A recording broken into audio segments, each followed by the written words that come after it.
So makikita nyo, yung kagaya ng kay Akihiro, medyo slight na medyo kabig sa layunin ng ating Panginoon. Pero, hindi guys sa ating Panginoon, ang kapayapaan na nais niya ay absolute truth, absolute peace. Kasi sa Japan, si Akihiro, yung lang sa imperial family at sa kanyang bayan, pwede rin i-achieve yung sa bansa nila and other countries din. Kapayapaan. Pero makikita mo nangyayari ngayon sa Japan, hindi na nila makita na ang kailangan talaga ay yung absolute peace. Makikita mo yung kapayapaan na makukuha, hindi lang sa pamagitan kundi yung kapayapaan na hinahanap ng mundo at ng mga pinili ng Diyos. Yung sinasabi nga na even yung kalikasan nag-grow because yung resulta ng kasalanan. Yung naghihirap tayo, nagkakasakit tayo, nagkakaroon ng iba't ibang trahedya sa mundo na to, ito ay resulta ng kasalanan. Kaya makita mo yung pangako ng Jesus, totally wala. Kaya yung earthquake na nararanasan nila, even tsunami, yan ay resulta ng kasalanan. Wala na lahat sa order. Lahat na decaying, decomposing,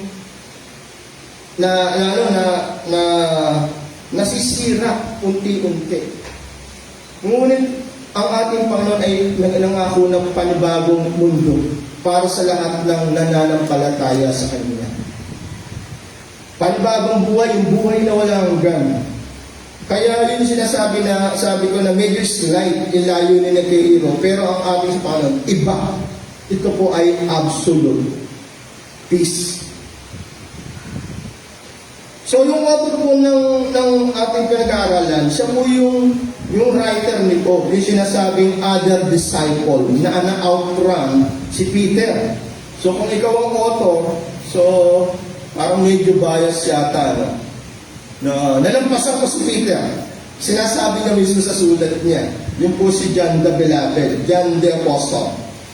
And his purpose in writing was to promote the belief that Jesus is the Christ, the Son of God. Yung po yung pinaka-purpose ng Book of John, yung divinity ni Jesus Christ.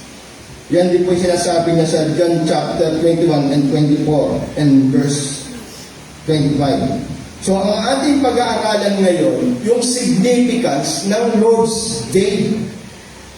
Alam niyo kung pupunta ka sa YouTube, kung wala kayo ng tinatayuan ng mga reform, doctrine, masisway po kayo. Mako-convince kayo na, mali pala yung service namin during Sunday, dapat pala during Saturday. At yan po yung pag-aaralan natin ngayong araw. Kung bakit malinaw sa mga churches, even sa Reformed churches, even sa gospel churches, mga evangelicals, malinaw sa kanila na ito ay dapat sinaselebrate ng Sunday, not Saturday. Hindi dahil sa anti-Semitic tayo o anti-Jews, or even yung ating forefathers ay laban sa mga Hudyo, kundi dahil ito po ang tinatayuan natin bilang mga Kristiyano, especially ng Church Gentiles. Kasi ang sabi ni Pablo, hindi tayo under ng law. Kaya sabi niya, ako ay nagiging nagpapa-under ng law doon sa mga under ng law. Pero there are times na hindi ako under ng law sa mga hindi under ng law. Yun yung sa mga Gentiles. Kasi ano naman talaga, Roman citizen naman talaga. Si Pablo, bukod sa pagiging Hebrew niya, by race. So mapapansin natin, dito sa ating teksto, yung sinasabi sa John chapter 20 verse 1, ang sinasabi ni John the Beloved is still dark. Pagdating naman sa Matthew 28 verse 1, after Sabbath.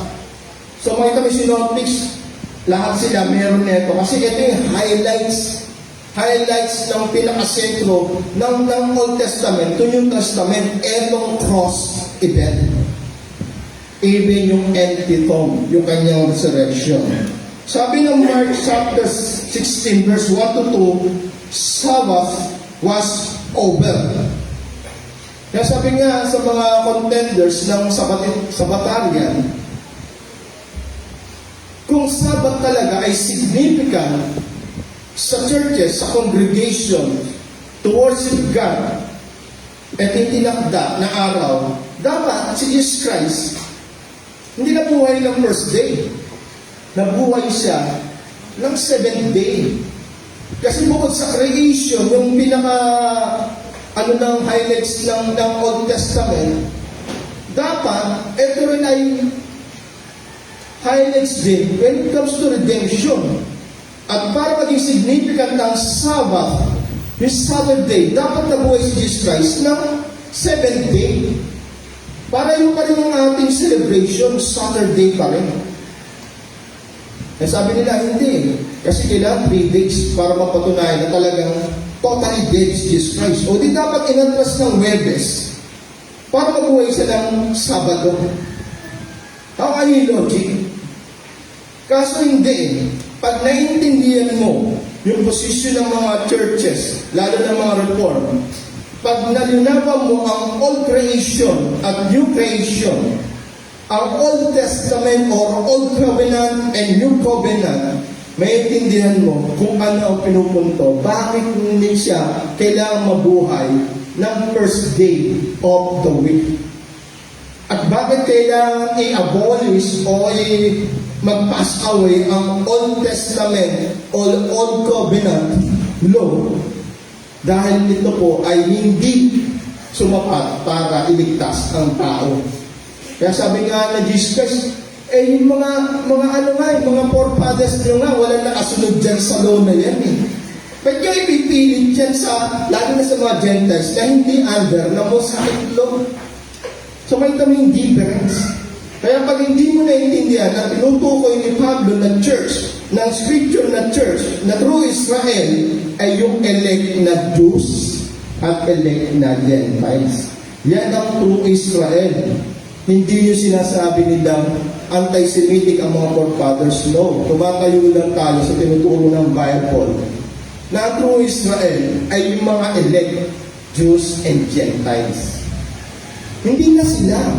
Grafted nga tayo sa mga Hudyo, sa Israel, pero ang tinatawag na grafting doon, hindi na po patungkol sa physical or ethnicity. Kundi ang tinutukoy na doon, yung puro spiritual. Yung redemption ay binigay sa mga Hudyo, kasama ng Gentiles, pero yan ay it pertains to spiritual. Kaya makita mo din ang pinapansin dito, nililinaw na from 7th day, pumunta na ang resurrection ni Jesus Christ, fulfillment, during first day of the week. Still dark. At ngayon, bakit nililinaw sa kanila mga Hudyo ang mga sinasabi rito? Alam nyo, ang calendar ng mga Hudyo during that time, hindi kaya sa atin ngayon na may Sunday, Monday, Tuesday, Wednesday, hanggang Saturday. Sa kanila, ang week sa kanila, by number. Hindi by name. Kasi ang ating pangalan nga naging kalendaryo natin sa pamamagitan ng Gregorian at ni Julian.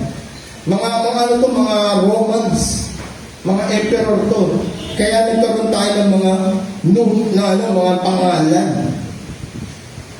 Pero during that time, sa kanila number lang. First day, second day, third day. At ang mabigat dito, ang unang araw ng paggawa ay Monday sa kanila. Kaya makita mo, pagpasok, doon ay sinasabi nga na tuloy-tuloy na, yung 7th day sa kanila ngayon, hindi na yung araw ng pamamenya. Sa kanila, ang araw talaga para sa Lord ay first day of the week. Because yun nangyari nga dito sa cross at sa empty tomb. Ngayon, sa parable of workers in vineyard, sa Matthew 20, verses 1 to 16, tingnan natin, ang first hour of the day sa kanila ay 1 a.m. Sa atin naman talaga, 1 a.m. ang first hour of the day.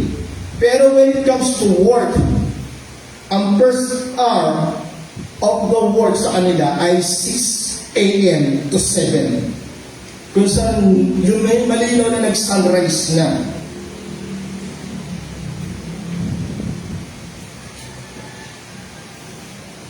The conventional Jewish way of calibrating the time of the day is reckoned to the first hour of the day, which rise up dawn, that is to say, approximately 72 minutes, 6 hours before the sunrise. So from 1 o'clock a.m. to 6, papasok ngayon yung first hour ng work. Kaya makita mo yung isa malungkot kasi nung pumunta si Jesus sa palengke ng 5 p.m., kumuha pa rin siya ng worker. At ang sabi ng worker, nandito pa rin kasi ito kasi wala po talaga sa akin kumukuha para magtrabaho. O halika, sama sa akin. Sinama siya sa binyag, pinagtrabaho ni Jesus. Ngayon, yung mga pinangakuha ng isang araw na sweldo, nainggit, lalo na yung nagsimula ng first hour of the day, 6 a.m.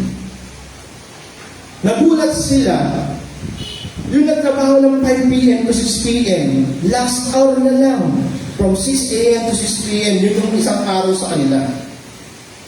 After na 6 p.m., yun na yung day, yun na yung night. Hanggang 12, evening, yun na yung night. Pero kung tutusin, ang night pa rin sa kanila hanggang 6 before 6 a.m. Kaya 12 hours yun. So nagreklamo, Panginoon, bakit ganyan? Sinahuran pa rin ng isang araw. So ano sa kanila? 1/12 dapat. Pero binago sinahuran ng buo. Kaya sabi na yun ng Panginoon doon sa may-ari ng vineyard, ano pa alam mo kung nung binigyan ko siya ng buong araw, tinupad ko naman pangako sa inyo, sinaburan kayo ng isang araw. What may unfair ba doon? No. Tinupad yung pangako sa kanila, trabaho isang araw, sahod isang araw. Binigyan din ng isang araw isa. May unfair ba doon? Wala. So, yun tungkol sa oras. Still dark, ibig sabihin, pagpasok ng 6 a.m., nag-resurrect ang ating Panginoon. After yan ng Sabbath. Kaya pinupunto natin ngayon, yung Lord's Day, significance, yung sinasabi nga na ito yung inauguration as a point 1. Inauguration ng Lord's Day. Celebration ay Sunday, first day of the week. Ngayon, tingnan natin yung authentication na pinupunto rito during inauguration ng Lord's Day. Sabi sa John chapter 19, 41 and 42, sinasabi na ito ay empty tomb. Sino nag-provide ng empty tomb para kay Jesus Christ living? Si Joseph ng Arimathea at kasama niya si Nicodemus. Ito yung sinasabing libingan na wala pang inilibing. At ang sabi, ito ay kung saan ka pumasok, doon ka rin lumabas. So, ibig sabihin, first class yung kanyang binigay na libingan. The new tomb and never used before to prove that there was no other remains. So, makita natin yung authentication. Tapos, papasok tayo dun sa linen cloth na ina-highlights na scripture ni John, even ang ibang mga apostles during that time. Nung una, ang pagkakaintindi ko, bago ako pumasok ng GMA, ang nasa isip ko rito, in-emphasize ko rito yung pagiging orderly ng Diyos, ni Kristo. So may kanyang nagpapakain sa ng tao, yung mga tira, nililikom niya. So natanim sa akin yun, kaya pagdating dito sa tomb, ang nasa isip ko, yung pagiging orderly ng Diyos. Ang ina-highlights dito, kita mo, nakaligpit yung kanyang mga linen cloth. Naisip niyo ba yung ano yung linen cloth? Ang linen cloth to ay parang mummified. Sa mga yayip to, pag ililibing ka, babalutin ka ng puti. Even sa Muslim yata, ganun din. Babalutin ka ng linong puti. Hanggang maaaring wala yung putol eh. Isang buo lang yan. Hanggang sa mukha yan. Para ma-prevent yung decay. Tapos lalagyan pa siya ng mga herbal, mga pabango, and para pabagalin yung pag-decay. So bakit binabanggit dito? Una, nung tumakbo yung dalawa, dahil sa sinabi ni Mary Magdalene, ang mabigat dyan, nung pumunta si Mary Magdalene, i-consider niya kagad na wala yung kanilang Panginoon. Malinaw sa kanila namatay siya kasi nandun sila, witness sila. So yung mga Pariseyo naman, para masiguro nila na ito ay hindi magkakaroon ng fraud. Kasi ang pangako ni Jesus Christ resurrection, ang mga Pariseyo, dalawang tayo dyan. Even sa mga Sadduceo, hindi sila naniniwala ng resurrection. Bakit? Kasi kahit yung kapanahunan ni Nathan, si Samuel, sino pa ba yung sinasabi nga na nagpakita kay David na propeta? Di ba nagulat even yung spiritista? Kasi hindi pa sa kanila nakakarating yung history na mayroong patay na nabuhay. Kaya even mga Sadduceo, hindi sila naniniwala ng resurrection. Tinuturo ni Jesus Christ yung resurrection at meron na siyang isang pruweba, si Lazarus. Kaya ginawa ng mga saserdote, hindi lang mga bantay ng templo, kundi yung mga Roman guards, isinama rin para magbantay doon. Para walang magkaroon ng fraud, hindi siya nakawin. So, makita mo yung mga Roman guards doon, mga magtumuno ang katawan. At ang mabigat doon, yung pinakamalaking bato, bilang takip doon sa bunganga ng libingan. Na hindi lang isang tao, kailangan maraming tao at matitipuno ang kaya magkalisdong. At ang sabi pa, nilagyan pa yun ng selyo para hindi siya matampered, para malaman talaga na yan ay walang gumalaw. Pero ang nangyari, during that day, first day of the week, early in the morning, nagkaroon ng earthquake. At ang pinakamabigat dyan, nung pinag-aaralan ko, yung mga Roman guards natutulog that day. Para bang nagbigay ng yung mga ninanakawan ngayon, yung nakakalanghap ng pampatulog. Nakatulog sila. At nung nakatulog sila, doon sila nagulantang. Pagkagising nila, nakabukas na yung libingan. Nakaalis na yung malaking bato na nagtatakip doon. At ang malaking kasalanan dyan, nakatulog sila. Hindi dahil gusto nilang matulog, kundi pinatulog sila ng ating Diyos. At nagkaroon ng earthquake. Alam nyo, kung ikaw ay Roman guard, magpapatigawalaan ka na rin. Parang nangyari kay Pablo doon sa kulungan, yung Roman guards doon, magpapakamatay yun. Dahil nakawala, hindi napantayan nila. Kaya nangyari, nung nakita nilang bumukas, alam nila wala na. Kaya tumakbo sila doon sa mga high priest, sacerdote. Ngayon yung sacerdote, hindi yan maniniwala ng resurrection. Dahil maraming maniniwala ay Kristo at maraming hindi maniniwala sa Kanya. Kaya ayon sa kwento ng Mateo, kinausap niya yung mga Roman guards. Ang sabi, after nila magkwento, ang sabi, ito ang ikalat niyo sa bayan. Siya ay ninakaw ng mga disipulo. Ngayon, sabi nga, logic, paano masabi na ninakaw yung ng mga disipulo, yung kanilang Panginoon, natutulog sila? Paano ka makapagkwento ng detalye kung ikaw ay during that time, natutulog? Irreconcilable, di ba? Sa naging imbestiga. Natutulog ka yan paano mo ikikwento yung detalye kung paano ninakaw yung binabantayan nyo? So, yun yung kumalat hanggang sa ngayon sa Israel. Prod ang nangyaring resurrection. Pero dito, sa linen cloth na ina-highlights ni John, ang ibig sabihin dyan dito, nung pumunta siya sa loob, dahil nauna siya, siguro mas bata si John, kaya yun naman ang pinakikita niya, mas bata siya. Tapos bukod si Pedro, hesitant siya kasi nga, nandun pa yung guilt, 3 beses na pinagkano ni Jesus Christ. So ngayon, nakita niya, nandun na yung cloth. Alam mo kung kukunin mo yung katawan ni Jesus Christ, para yung mga kwento ng mga ninakawan, hindi ka na magbibigay ng mga iba pang detalye para mabagal yung pag-alis mo sa ninakawan mo. Kailangan makaalis ka agad sa scene of the crime. Nakuha nyo, ang pinupunto ni John, yung authentication, bakit pa nila tatanggalin yung balo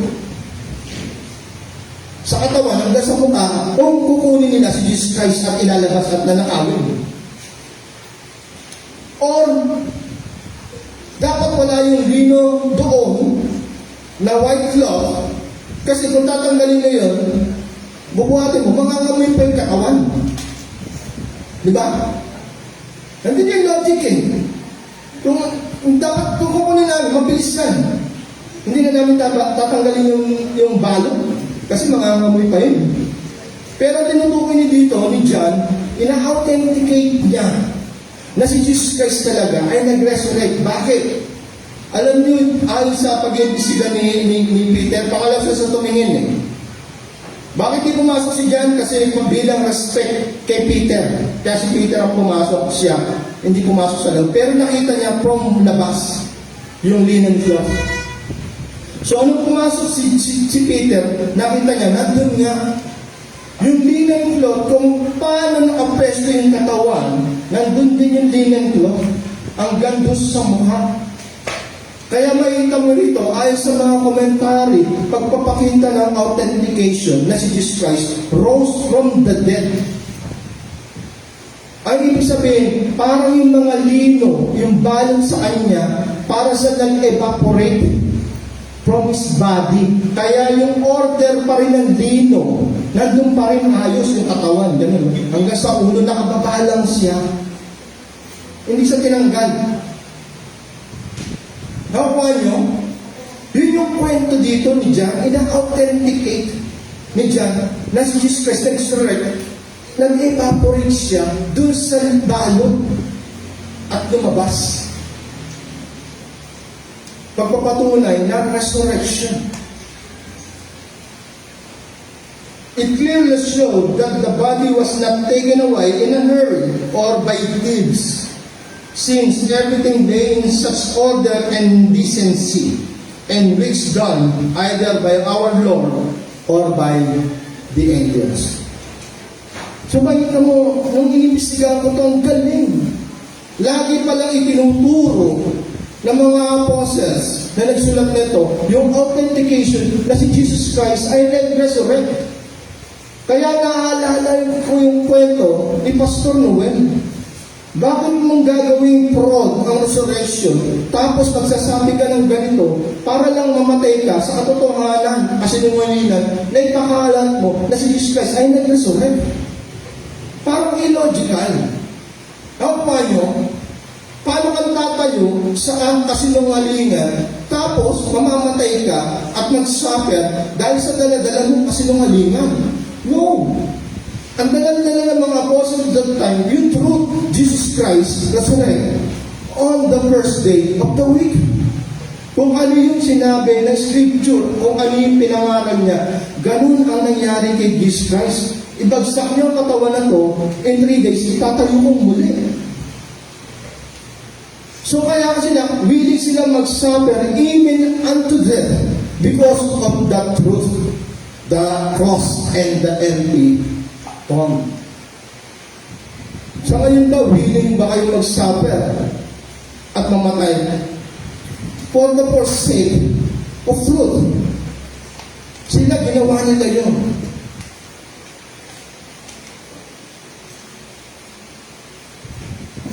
Makita mo, ito yung resurrection. Even yung ascension niya, yung muling pagbabalik niya sa langit, it's also first day of the week.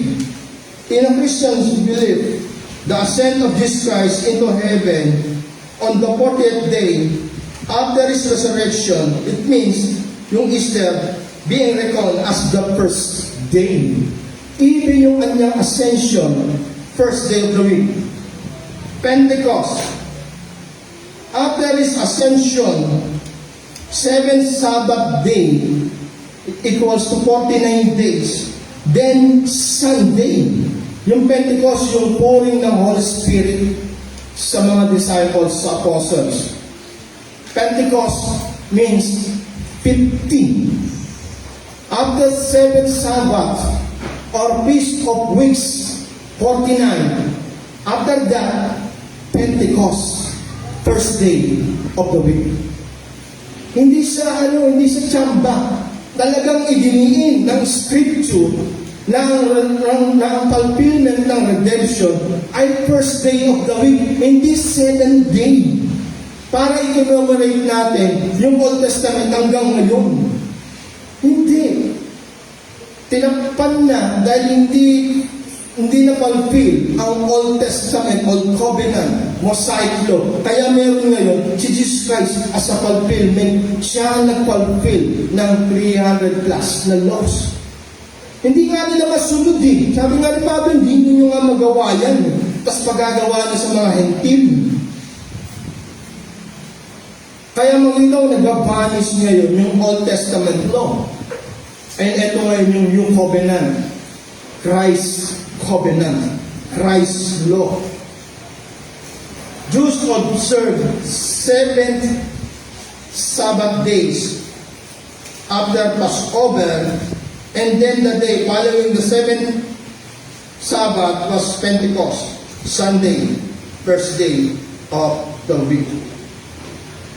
So, makita natin yung significance, even yung authentication ng kanyang resurrection, even yung authentication ng araw from 7th day to first day of the week. Hindi lang mga Sabbatarian ang kumukontra sa Sunday celebration natin. Even mga New Covenant theologians, yung NCT, yung sinasabi ng mga Reform, magkakaano yan, even mga Baptist, meron din Sabbatarian. Ang teksto na ginagamit nila ay Romans 14:5. One man esteem one day. Romans 14:5.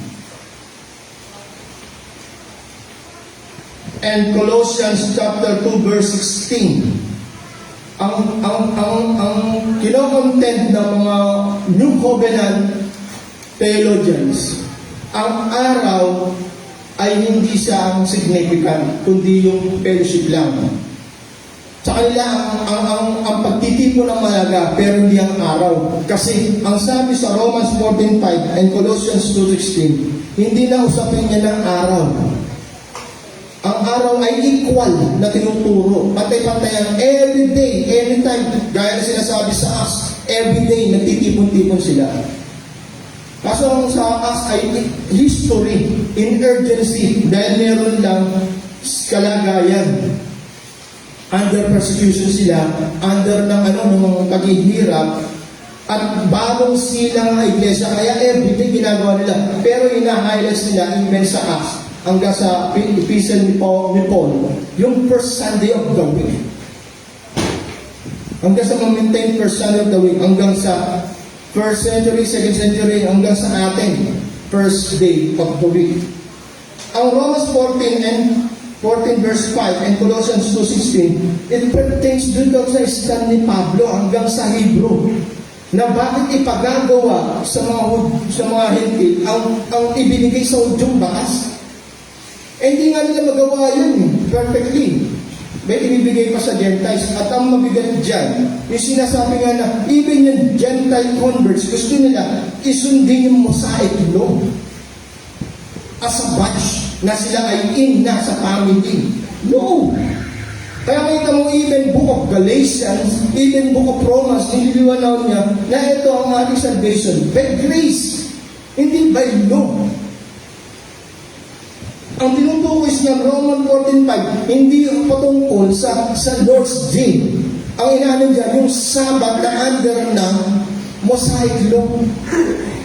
Kasi sa kanila, merong new moon, merong Feast of the Weeks, merong even ibang festivals. Yung nag-aano sila na eto mahalaga to. No, everything lang, ordinary. Pero yung doesn't mean na sinasabi niya, ang Lord's Day ay kasama sa ordinary, hindi. Yung tinutukoy rito, yung in-insinuate nila ng mga Judaizers, ng mga Jews convert, yung law na pinipilit pa rin nila. No, hindi na yun yung highlights ng Christianity. Etong Lord's Day, ito ng Christ law. Kaya magbinasa mo yung Colossians 2:16. Tingnan natin.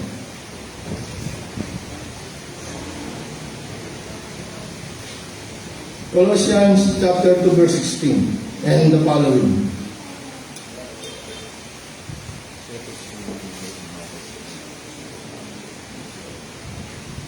Therefore, let no one pass judgment on you in question of food and drink. So makita mo yung tinutukoy na pag-uusap dyan. Or with regard to a festival, or a new moon, or a Sabbath. Ang tinutukoy ba dyan yung Lord's Day, yung first day of the week? Yung pinagtatalunan kung ano dapat ang ating celebration or service. Ang sabi sa verse 17, these are a shadow of the things to come, but the substance belongs to Christ. So makita mo pumapasok ngayon yung legalism, yung diet nila, even yung asceticism or yung worship sa angels, or going about details sa visions. Yan yung context dyan. Hindi about Lord's Day, na first day of the week, na celebration. Ang context dyan ni Pablo, kung ano pa, consistent pa rin siya, even sa Hebrew, na hindi na tayo under ng law. Even ganun din sa Romans chapter 14, verse 5. Hindi pwedeng magbangga-bangga ang scripture. Isa lang po ang author niyan. Si Pablo rin nag-i-insist na itong resurrection ng ating celebration. Even John, even Peter, walang nagko-contradict dyan. Kasi ang fulfillment ng ating redemption ginawa during first day of the week. Sa isang bansa, anong pinaka-celebration natin? Yung bansa natin, anong pinaka-matinding celebration natin as a country? Ano sa tingin nyo? Philippine Independence Day. Even sa Amerika, may Thanksgiving sila. Meron silang yung independence nila. As a country, yan yung ating pinag-celebrate. Bilang mag-asawa, anong sineselebrate mo? Anniversary. As a Christian, ano sineselebrate mo? Sabbath? Saturday? Nabuhay nga ng first Sunday, ng first day of the week, yung fulfillment ng redemption. Ito na yung highlights. Ito na yung katibayan na yung sakripisyo ni Jesus Christ, sinasabing it is finished, tinanggap ng Ama. Kaya nagkaroon ng resurrection, pagpapatunay na sa kabila ng kamatayan, ika'y muling mabubuhay. At lahat na maniniwala kay Kristo at mananampalataya, may katunayan na sa yung prototype firstborn. Di ba? So ang celebration, hindi dapat Sabado, Linggo. Kaya ako din dinidiin dito, dahil napakatindi ng pandaraya na gawin mo ang celebration, ang worship service ng Sabado kaysa sa Linggo.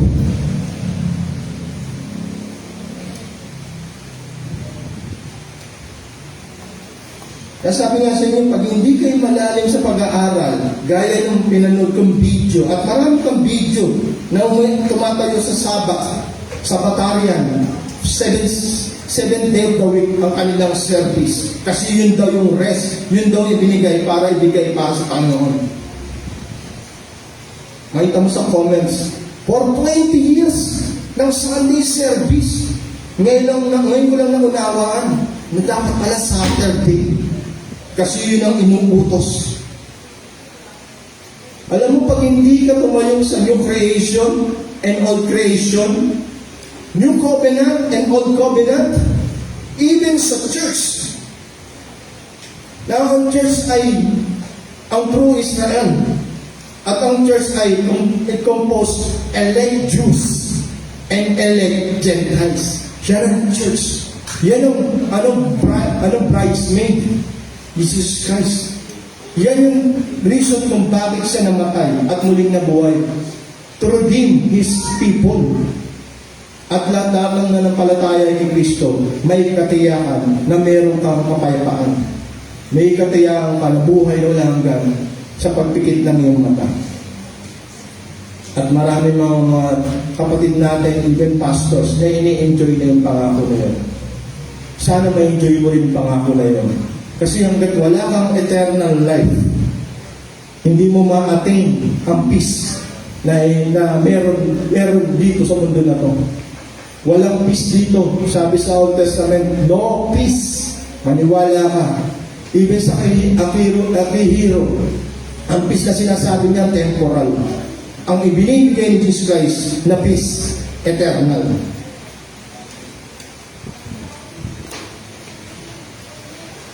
So, yun po yun sa atin. It's purely on Mosaic law. Yung Romans 14:5 and Colossians 2:16 na sinasabi ng mga NCT adherents. Especially yung isa sa nabasa ko, si Thomas Reiner. Naano ba yung Thomas Reiner dyan? Purely on Mosaic law, eating meat or veggies and Jewish festivals are holier than the others and does not pertain to Lord's Day significance. It's between Jewish and Gentile converts. Jewish converts still think that the new moons and Jewish festival are holier than the other days and ought still to be observed. So as a challenge sa atin. So, if Sabbath is significant, why is our Savior resurrected on Sunday and not on Saturday? Alam niyo, isa sa napansin ko kay Pablo, nagtuturo siya ng tithes, pero never mo mababasa sa Pauline Epistle ng tithes. Kasi, tinatalikuran niya yung pagiging, Pariseo, yung ininiin sa kanya verbatimly when it comes to law.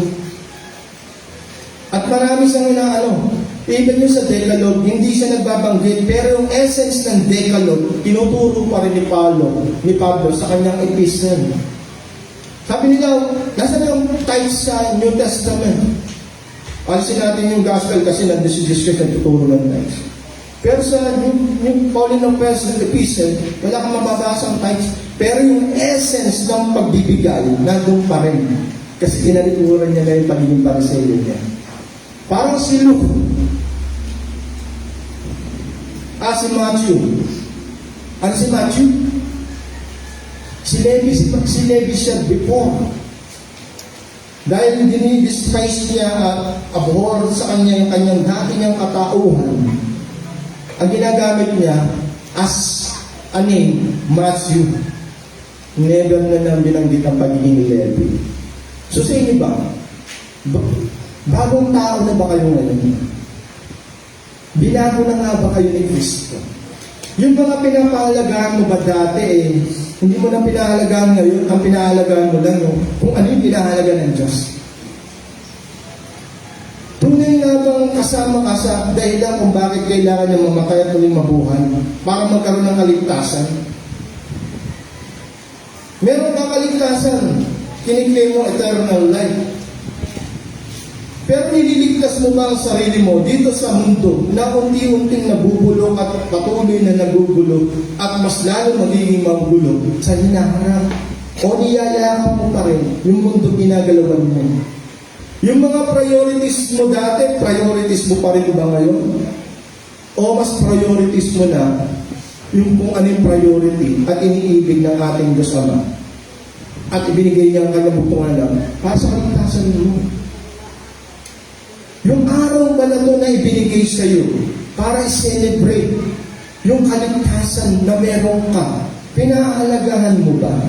Excited ka ba every first day of the week? Masama pa ba na ibinigay sa iyo ng Diyos ang 6 na araw para magtrabaho sa kabuhayan mo? At kunukuha mo pa rin yung araw na to para kumita ka? Ganyan ba ang isang Kristiyano? Nakakaalam ng katotohanan pagdating sa buhay? O still under ka pa rin ng deception?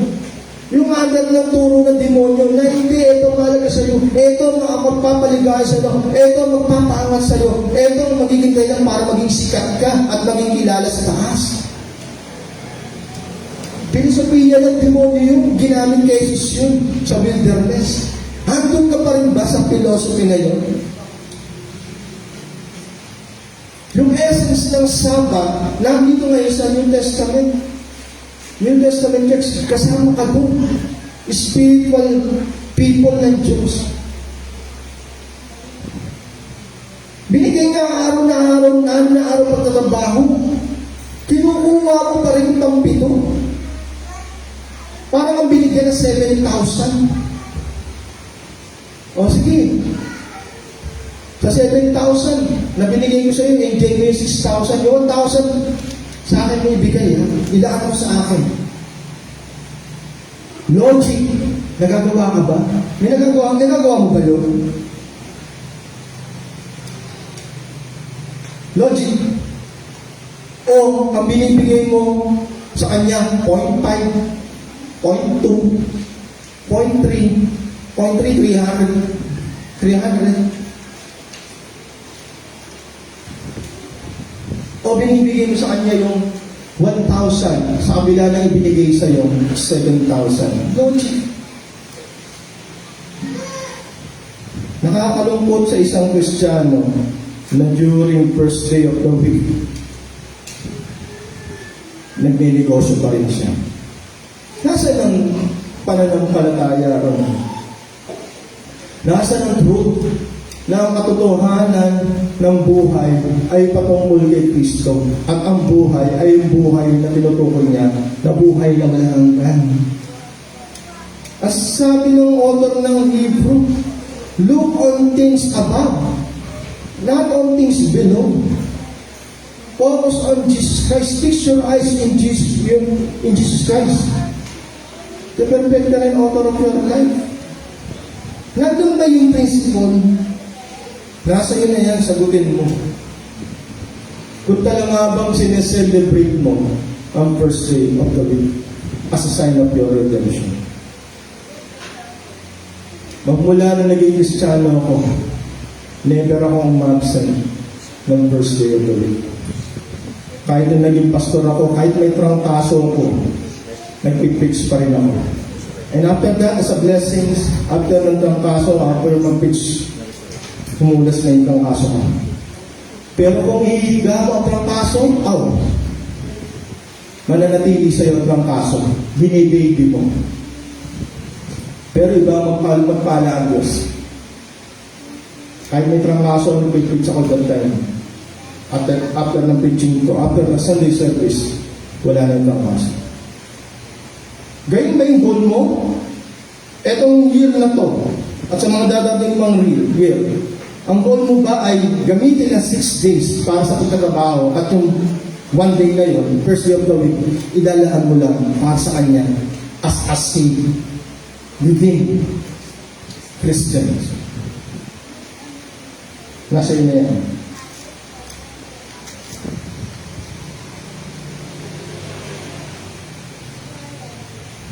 Sa point 2, after ng inauguration,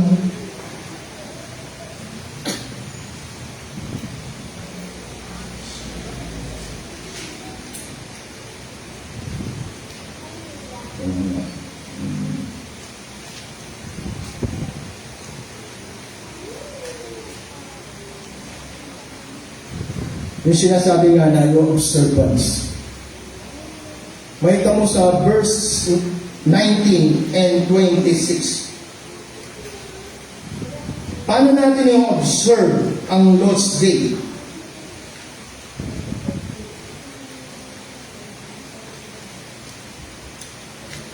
John chapter 9, 20, verse 19 and 26. Inuulit dyan, nakita mo yung peace be with you. At during that time, sinasabi sa verse 19, tingnan natin. On the evening of that day, the first day of the week, the doors being knocked, where the disciples were feared for the Jews, Jesus came and stood among them and said to them, "Peace be with you." Bakit siya nagdeklara ng peace that time? Kasi makita mo, ang usapin dyan, pagiging sinner natin. At lahat ng sinner ay kaaway, enemy ng Diyos, a holy God. Yan ang biggest problem ng isang tao. Magmula pa ng Eden. Abandon siya sa lahat ng grace at abandon siya sa presence ng Diyos. Because siya ay sinner, transgressor. Okay ba yung relasyon mo sa iyong magulang dahil sa isang kasalanan na matindi mong ginawa at ikaw ay tinalikuran na ng magulang mo?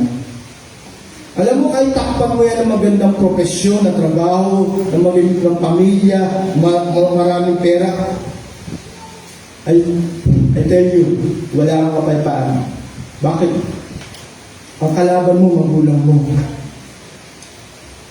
At ang mabigat pa dyan, ay sa scripture, pag magulang mo ang hindi nagbigay ng blessing sa iyo, wala ka talagang blessing. Honor your father and mother para magkaroon ng mahabang buhay at bless ka. Ngayon, as a sinner, ganun na nangyari sa atin, doon pa sa garden. Kaya ang biggest problem natin from Genesis 3, sin.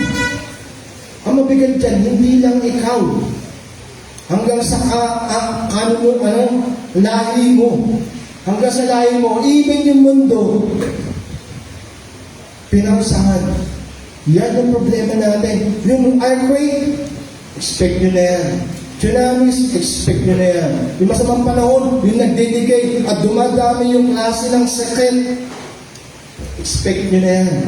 Sinabi na sa scripture yan, getting worse because of sin. Greatest problem natin ay sin. Pero during that time, sabi sa first day of the week, peace be with you. Kasi wala na yung enmity between God and sinner because of Jesus Christ. Yan po yung redemptive history natin, yung important significance during those days. You can now have peace, absolute peace.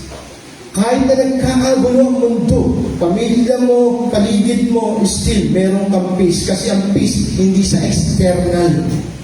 Ang peace na meron ka from within. Galing yan sa Panginoon, sa puso lulupulok yung kapayapaan. At sabi sa verse 26, 8 days later, so kung naman pagdidiin niya, yung first day of the week, tinatawag natin Sunday.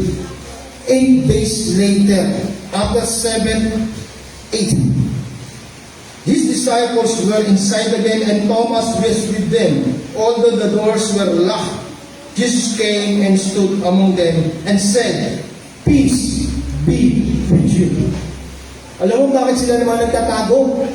Kasi pinipersecute sila, hinahanting sila, hindi lang ng mga Pariseo, sacerdote, even Roman government. Kaya nandun sila sa loob, nagtatago. Dahil sila pinipersecute, isa sa reason niya kung bakit ang unang witness si Jesus Christ babae. Kasi mga babae, malayang nakakagalaw. Mga disipulo, hinahanting yan. Kaya sabi niya, "Peace be with you." Hindi pa nila maunawaan yung even yung belief ni John and Peter. Naniwala sila, pero hindi pa rin nila maintindihan na yan ay sinasabi na sa kanila ni Kristo nung nabubuhay pa, yung kanyang resurrection. Sinasabi na rin yan sa Scripture, yung resurrection. Pero mababaw pa yung pagkakaintindi nila. Even sinasabi, "Peace be with you," later on na nila nanamnamin kung bakit nga ba may kapayapaan na. Kung bakit sa Pentecost, bakit sila matapang na. Kasi reconciled na, meron ka ng eternity. Kaya makita mo, napaka-bold na nila nangangaral. Wala sila sinisino, even emperor. Mas gusto pa nilang mamatay na merong katapatan sa Diyos kesa i-abscond nila o tatalikuran nila, i-recant nila yung ganang pananampalataya para sila ay patuloy na mabuhay. No, mas pinili na nilang maging tapat na tumatayo sa katotohanan kesa i-recant o talikuran ang kanilang pananampalataya. Dahil nakita nila, fulfilled na through Jesus Christ's resurrection yung kanilang assurance na meron ng eternity. And that's the gospel. And that's the reason why tayo nagkakaroon ng Sunday service. Ang sabi, "And Thomas with them." Nung una, wala si Thomas. Ngayon, second Sunday, nandito na si Thomas. At ano ang observance ng first Sunday of the week? Tinuturo ni Jesus Christ sa kanila, even kay Thomas, na totoo ang Scripture, totoo ang pinangangaral ko, na ako ay muling mabubuhay after 3 days. Si Thomas di pa rin maniwala, kaya ginawa ni Jesus Christ, eto yung kamay ko, eto yung tagiliran ko. Ang ginagawa ni Jesus Christ during first day of the week, nag-e-educate siya, natuturo siya, itinuturo niya na meron ng resurrection, meron ng redemption. Ako ay muling nabuhay. So ngayon, yun po yung sinasabing, paano natin na-observe ang first day of the week? Ayon po sa 1689, Baptist Confession of Faith, chapter 22, verse, paragraph 3 and 5. Ang elements of the Lord's Day observance ay prayer, hymn singings, and edifications. Kaya sinasabi sa Colossians chapter 3 verse 16, Ephesians 5:19. Scripture reading, preaching, Lord's table, giving or offering, and baptism. Other than that, yung po yung sinasabi prescribed observance of the Lord's Day. Tinitingnan mo dito, merong concert or merong dancing, merong playing, wala akong nakita. Iba, meron pang politiko, wala akong nakita dito sa tinatayo akong confession. Ang ibig si Jesus Christ, hanggang sa Acts, hanggang Pauline Epistles, tinuturo kung paano mo i-observe ang first Sunday, first day of the week. Paano sila sa gawa? Puro Word of God. Jesus Christ, tinuturo niya sa mga tao, even sa road to Emmaus, sa 2 disciples, about Scripture. Hindi tinuturo kung saan magandang lugar para mamasyal. Hindi tinuturo dito kung sino yung may birthday. Hindi tinuturo dito kung paano magpapaligsahan ng banda. Kamaliyaw sa akin, sa atin dapat, na ang Lord's Day observance ay patungkulan kay Jesus Christ. Gospel-centered, Christ-centered. Wala nang ibang mga inimbento para mag-enjoy ang mga nasa simbahan. Hindi sa marketplace para lang i-ano mo yung anong gusto ng mga tao. Gusto ng mga tao na healing. O, halika, papuntahin natin sa unahan. Pag-pray natin, pray over natin, healing. Walang ganun. Child's play, yung children's number. O, mga bata, ilero kayo ha. Tapos napapalama ko yung mga tao. Ang galing na anak ko, ang galing na anak ko. Sabi ko nung binabalikan ko, ang worship para sa mga regenerated. Pag hindi ka regenerated, nasaan yung worship dun? Sabi sa dyan, worship Him in spirit. Paano mag-worship ang hindi naman regenerated? Wala naman sa kanyang truth. Worship Him in spirit and truth. Nasaan yung truth? Hindi naman mag-worship pero yung mga bata during Sunday service, makakantahin mo. Nag-i-enjoy na din mga nanay, mga magulang. Nag-i-enjoy kaya ang Lord. Ganyan ang simbahan ngayon, marketing. Marketplace siya. Kung ano yung mga kasaya sa mga tao. Lagyan ko na kompleto ng instruments. Ang instruments namin, meron pa kaming piano, keyboard, meron pa kaming saxophone, meron pa kaming malibang trumpet. No! Ang sentro ng ating worship, si Jesus Christ ang ating Ama. Hindi ang tao ang sentro ng Sunday service. Hindi yung moral emotions pag-aawit ka, no. Ibig sa pag-aawit, dapat gospel-centered pa rin. Theocentric and Christocentric pa rin. Sa kanya pa rin, hindi tungkol sa iyo. Ang karamihan ng kanta ngayon, puro me, myself, I. Puro is sarili niya. Walang adoration, walang exaltation. Yun yung gusto ng tao, kasi boring pagpatungkol sa Diyos. Kailangan patungkol din sa Kanya. May emotion. Yung nakakalungkot ngayon. Ang observance dito, pinagin ninyo, paano isasagawa, even sa mga apostles that time sa us. Even Paul, ito ang paano natin yung na-observe ang Lord's Day. And He said to them, sabi ni Jesus Christ, the Sabbath was made for man, not man for the Sabbath. So the Son of Man is Lord even of the Sabbath. So yung sinasabi sa Mark chapter 2 verse 27-28. Si Jesus Christ ang sentro ng ating Sabbath. Hindi pa ito po sa iyo, Sabbath pala eh. Ibig sabihin, dapat magtutulog ako sa bahay niya. Pahinga pala eh. Rest ako, nakaraw ako ng trabaho eh. So sabi ng Lord, Sabbath day, pahinga ko to. Hindi po yun ang ibig sabihin ng Sabbath. Ang Sabbath ay patungkol naman sa Kanya. Tapos may patungkol sa iyo, 6 na araw na yung patungkol sa iyo. Patungkol naman lahat sa Kanya. Bilang ako sa atin, He must reign over our day of rest. Christocentric, theocentric, it's all about Him. It's not about you. 6 days na, patungkol lahat sa iyo eh. Pati ba naman Sunday, umiirin ka pa ng negosyo, ng trabaho, tapos sabihin mo, redeem ka, hindi na bago ang prinsipyo mo, hindi na bago yung mga bagay na pinahalagahan mo, walang pagbabago, naging religious ka lang, naging churchman ka lang.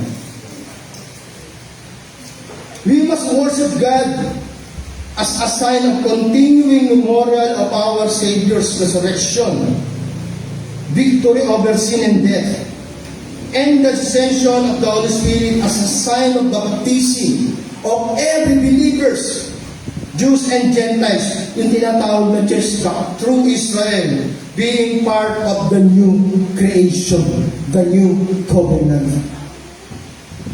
We must worship God because it is the privilege to congregationally worship Him in spirit and in truth for our own benefits. It's really a time of refreshing in His presence. Remember, Psalms 118, verse 24. Ang sabi ni David, "This is the day that the Lord has made, and I will rejoice and be glad in it." It's really a time of refreshing. Buti pa nga yung napanood ko. Si Bianca nagte-testify dati. Lagi ko nagsasabi ng mga problema, sufferings, mga kalungkutan ko sa mga kaibigan ko. Sa social network, madalas may nagpo-post pa. Lahat ng problems niya, yung iniiyakan niya, pinupost niya. Sabi ni Bianca, mali. Pero ngayon hindi. Sinasabi ko na lang lahat yun sa Lord. At siya ang aking comfort. Siya ang aking peace. Hindi pa Christian yun. Kayo ba ganun din? Pag may comfort, ay may sufferings, yung iniiyakan, may problems, sa kanya mo ba sinasabi? Eh siya ang bigay ng assurance, peace be with you. Ganun ba ginagawa mo? Non-Christian pa yun. Sa iyo nakikita mo yung principles. This is the day that the Lord has made, and you must rejoice and be glad in it. As a conclusion, Sabbath belongs to the old creation, physical rest. But the Lord's Day belongs to new creation, spiritual rest. The church is a new creation. It does not belong to the old creation. Sabbath is the last day of the week for the Jews. But Lord's Day is the first day of the week for the church. If you are not aware of the teaching about old creation and new creation, the old covenant and the new covenant, the shadow and the substance, gaya na sinasabi sa Colossians chapter 2 verse 17, and the church, the true Israelites, the elect Jews and Gentiles, you will still not accept why the fulfillment of Sabbath day is the Lord's Day. Sabi ni John Piper, the seventh day marked the victory of the first creation, and the first day marked the victory of the new creation with the resurrection of Christ. Sana malinaw sa iyo kung bakit ginagawa natin ang Sabbath during first day of the week. Bakit hindi nilagay ang command kagaya ng Old Testament? Makikita nyo yung template ng Lord during ng Old Testament, Old Covenant. Kailangan ititik. Ano ba nilalagay dito? Para ano mga word yun? Yung mga laws nilalagay sa noo, sa damit. Lahat sinulat sa bato, visual. Pero pagdating ng Jeremiah, Ezekiel, saka ng ang sabi, yung law, hindi na sa bato. Itititik na yan sa puso mo. So makita mo, wala talagang malinaw na empathic na ang inuutos na hindi na 7th day ang Sabbath, kundi first day of the week. Hindi na siya empathic kasi inilagay yan sa puso. Makita mo yung template, hindi na kailangan i-command. Every Christian must worship God and celebrate His redemption during first day of the week, not the 7th day. That's the truth. Kahit pa anong mangyari, kahit pa galing pa ng theologian na magsabi na eto ang command, 7th day. No, as a Christian redeemed by His blood, the church, I will celebrate my redemption during first day of the week, not the 7th day of the week.